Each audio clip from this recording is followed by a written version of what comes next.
honored to be here with the founder of CQS and his co-CEO, Michael and Soraya. This is one of the best relationships in finance, and you're going to find out a lot more about it. CQS is a $20 billion credit fund, global. They've been around for over 20 years, so they've made it through many market cycles and ups and downs, but the firm is growing and poised for the future, and we're going to find out more about it. So let's go to you, Soraya, first. I've been fascinated by this wonderful relationship, and I loved the story of when you met Sir Michael 12 years ago. What did he tell you? What did he tell you the mandate was going to be if you joined the firm? He said it was going to be simple. So that was the first thing. These things are never simple. But before I start, thank you so much. I know this is the one of the last panels. For us, we've come in from the UK, so forgive us if we slur. It's maybe 10:30 at night for us, but thank you, Jen. So 12 years ago, I joined CQS. I was over the moon. I was going to be working for Sir Michael Hintze in his client relations. And he said to me, I have a simple task for you. My clients have been saying to me, I need to think about succession planning. I need to think about future-proofing the business and really building a business to last. So that's your homework. Go away, come back to me and let me know how you're going to do that. And I was like, first I was excited. Then I thought, she's just asked me to find the Holy Grail. Yeah. I don't know where to find another Michael, a person who's a fantastic visionary, someone who can look at the markets and pivot with the markets as Michael does. And if I find that person, how am I going to get him to come, or her, or that person to come and sit next to Michael? Right. So I went back to Michael and I said, Michael, the only thing I've taken away is a business built to last. Yeah. And that's where we are today. That was the vision. That's where it started. And really, the introduction was apt. We're today a credit multi-asset boutique firm that's taken our hedge fund DNA and really applied it to credit across the spectrum. Yes. So from what I understand, you've pulled off the miracle. You've built a firm that is poised for the future and built to last. 10% of the firm, as I understand it, is still managed in your hedge fund, Sir Michael. So you can get a little bit of a taste of the brilliance of the founder. But 90% is this multi-solution credit platform that you've been building since you've been there. Tell us a little bit about those solutions, how they all work together. I love your quote, credit shades of gray. Tell everybody what that means.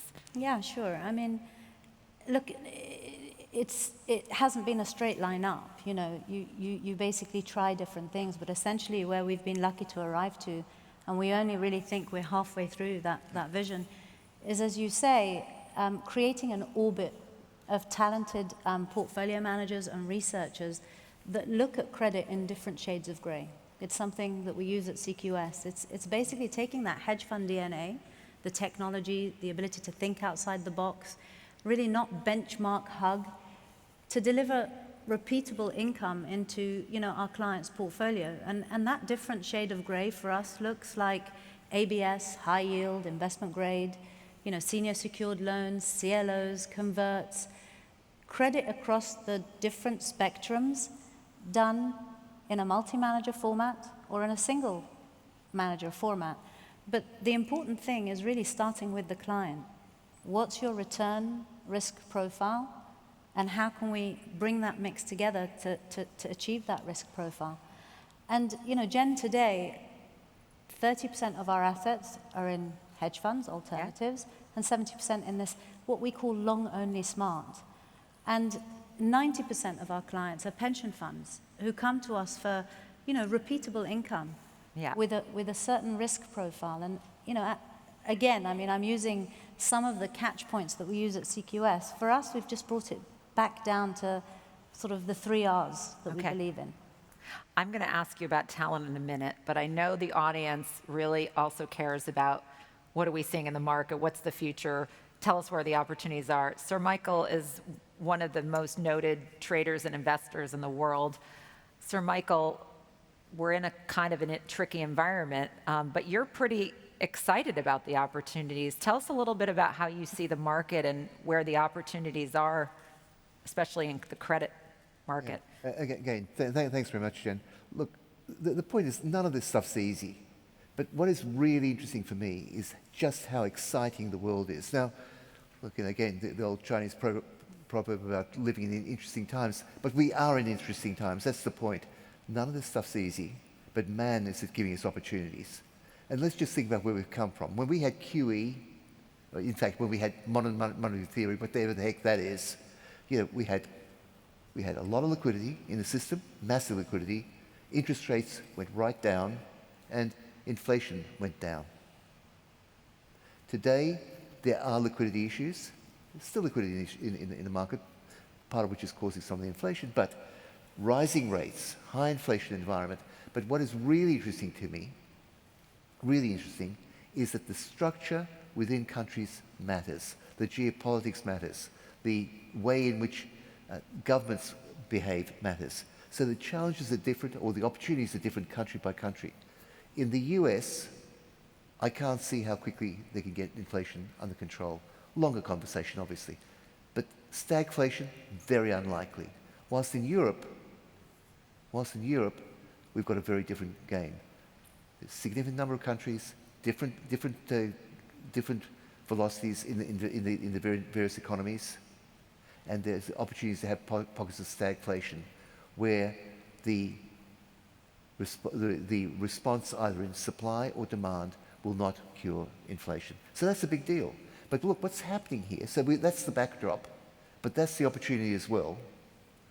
We've got situations now where we're seeing not only are rates rising, but yield spreads are rising in IG, in high yield, crossover, iTraxx, it's there.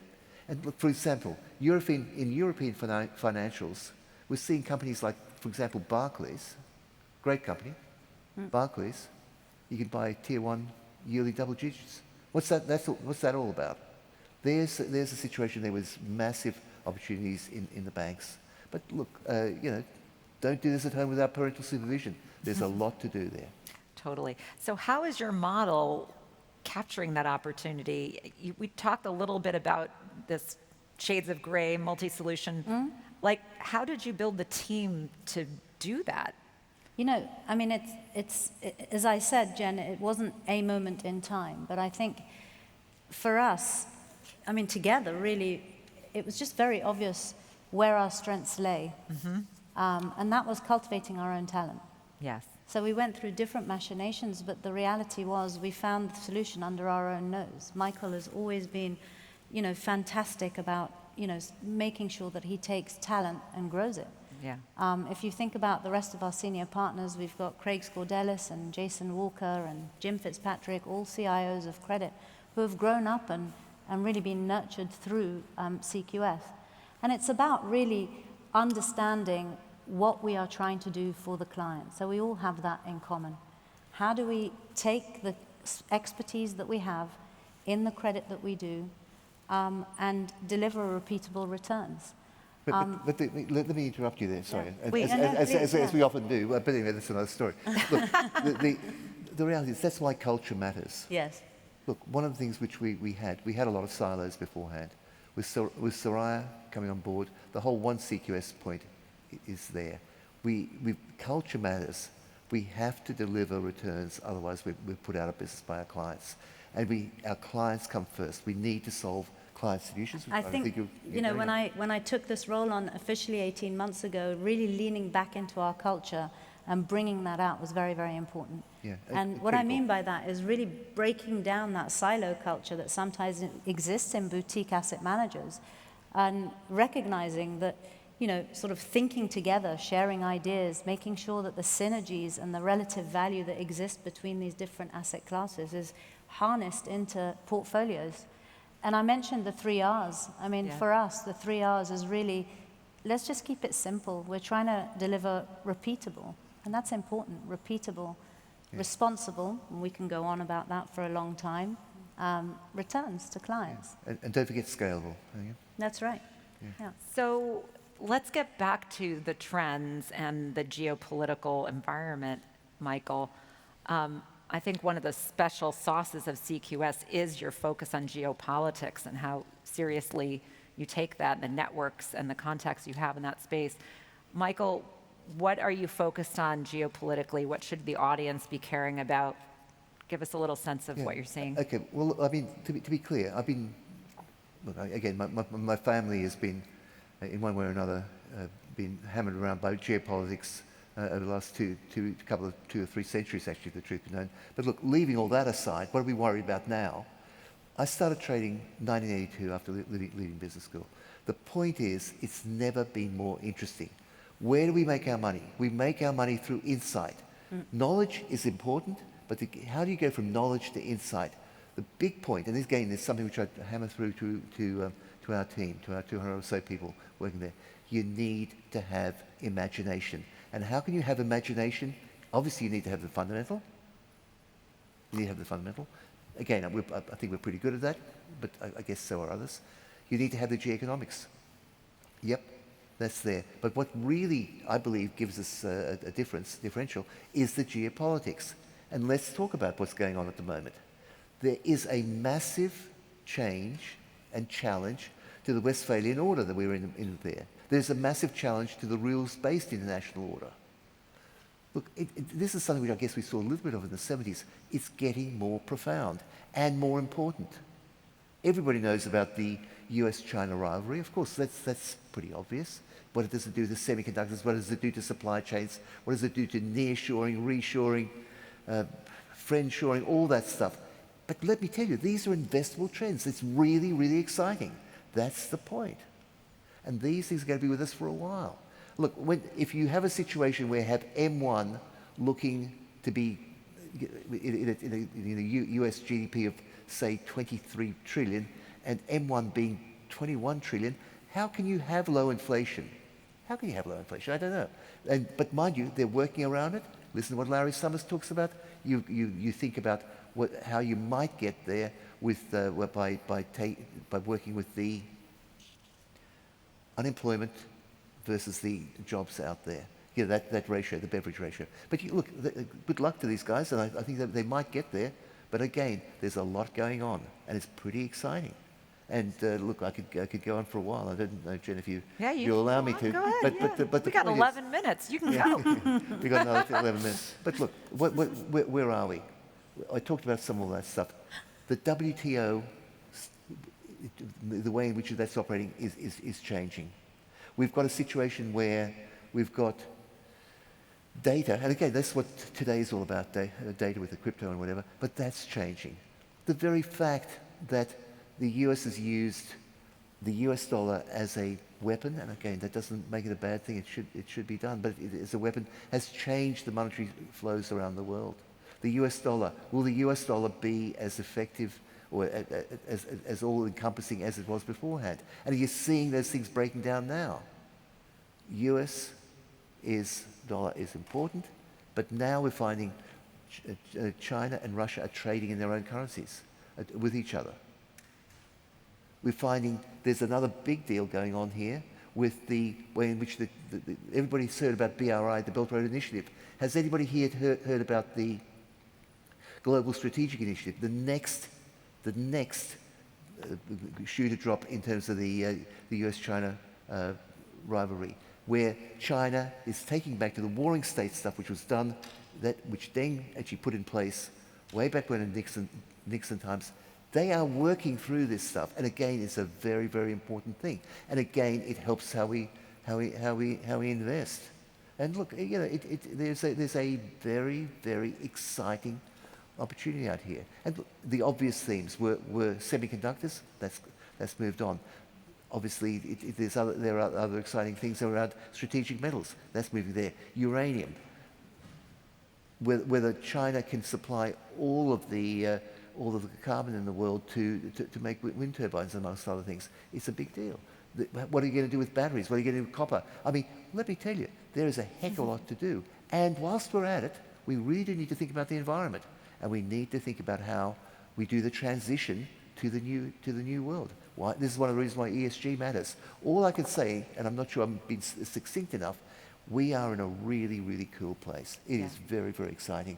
I think, Jen, I mean, Michael really has sort of hammered it on the head of how do we do credit at CQS? Yes. Of course, the fundamental bottom-up work is absolutely, essential. The underwriting is absolutely essential. Yes.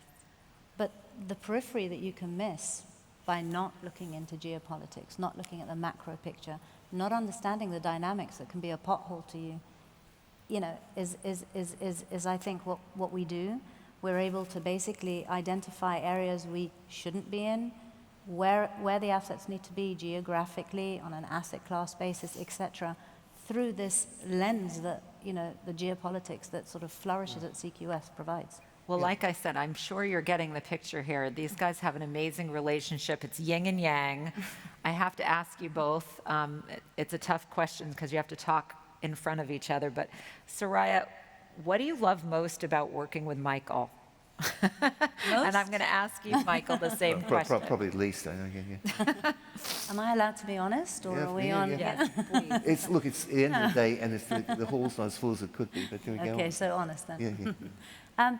Look, I mean, Michael can go on about his geopolitics. He gets massively excited about it, and it's basically like every day for me, you know, Jen. You know, as I said to you at the beginning, I was privileged to be able to work with him 12, 13 years ago, and I'm still there today. And he's been an amazing mentor. You know, he's now a friend, I would say, as well. He can be a challenging colleague. Challenging friend. I'm sure he'd say the same about me.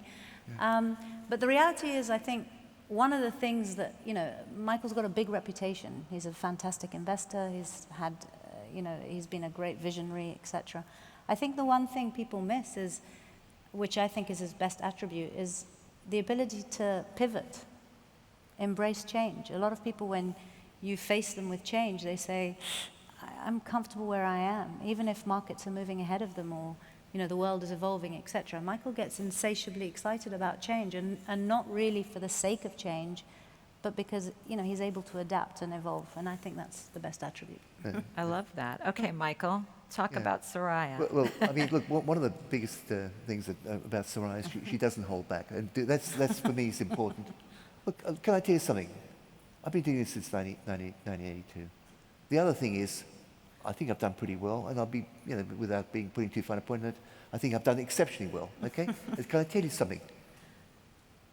The more wealthy I become, the funnier my jokes become, the more people talk to me in a deferential way. I don't need it. I need to have the truth. Soraya gives me the truth. And the reality is, it's a very, very important trait for us to be able to go through that, to have our disagreements, and to make it work. And again, no more walking on eggshells. We need to pivot. There's a lot more to do, and there's a lot more exciting stuff to do. Now, my problem is, I think my emotional intelligence, if I really wanted to go back and lie on the couch and think about it, my emotional intelligence is pretty crap, if the truth be known. It's not that great. But let me tell you something. My market intelligence is pretty good. I can make money, and I do make money. But the point is, we need to do it for clients. And what is really good for me, we together with my market intelligence and Soraya's emotional intelligence can provide solutions for clients. I mean, where market intelligence meets emotional intelligence, that's the package. And that's what I love about the two of you. So you've been on this journey, ups and downs, firm is growing, 20 billion. You're obviously heading into a market that's good for your business. Yeah. What's next, and what are you most proud of? Tell us what's next. We got 3 minutes left. Soraya, what's next? So I think, look, just sticking to our knitting, but doing more of it. I keep referring to this different shades of gray in credit. And the reality is there's a lot more to be done. So really taking what we do and doing it in different shades of gray. Today, we're predominantly in the liquid space. And, you know, to Michael's point earlier, there's good returns to be made from the liquid space, especially now with where, you know, things have moved. But being able to take that experience as well and do it in the illiquid space as well. So Great. Okay. really, I think we're well poised to pivot in whichever direction, but really just bringing it back down to what I said. What are we trying to achieve for the client? What is the return profile versus the risk profile? And look, to be very open, it's all about resilience. And that's one of the things. Yeah, look, I saw 2000. We went through that. We saw if anybody remembers the auto crisis, we did pretty well on that. We went through various other machinations here. We went through the recent, obviously GFC. Thank you very much. We went through the recent COVID crisis. Not over yet, by the way. And again, some of our funds did better than others, but the reality is we were resilient. We grew through that period, and we've got the ability to grow. So there's the resilience. But what I'm really proud of is the ability to grow our talent and have our young people, ladies, gentlemen, guys and girls, and to make that work. And again, if I look at the diversity within our firm, and again, Soraya was very helpful at that. The diversity within our firm is actually something to be thought about. Definitely. And I think really growing that talent in the same vein Yeah. as, what we've developed. I think the proudest thing for me is that a lot of the times when I speak to people at CQS, we've still got this common thread of actually why are we doing this? Yeah. We've done this for a long Yeah. time. Yes, of course, money is involved, interest is involved, but actually, you go back to, and I keep saying clients, because we're only in business because of clients. So I'd be remiss, we have a few seconds left. Soraya, last question is for you. You're known as a European non-US fund, Yes. but you are global and you're here in the US. What do you want to tell people in the US about CQS that don't know you? Got the last few seconds. Okay, well, I think, I think when we come here to the US, we hear a lot about why people are worried about Europe. Mm-hmm. And I think there's tremendous opportunities that we keep seeking and finding in Europe. To be clear, our portfolios are global, but it would be remiss of us to say, we are based in Europe, we get the first call from banks in Europe, we get the first sort of look at a lot of these pieces. And today what we're hugely excited about, Michael touched on Barclays earlier, but regulatory capital for us, which is really born and flourishing in Europe, it's coming into the US, into Canada, which is the disintermediation trade from banks, right? You can still make 10, 12% type returns if you have patient capital. And, as I said, 90% of our clients are pension funds, and they seek their returns from liquid and from illiquid credit investing. So there are particularly, exciting opportunities in Europe. We've recently issued CLOs, both in the US and about to do so in Europe. Great. Well, we're out of time, but thank you all for coming, and I hope you get to know Michael and Soraya off the stage. Okay, take care. Thank you. Thank you. Bye-bye.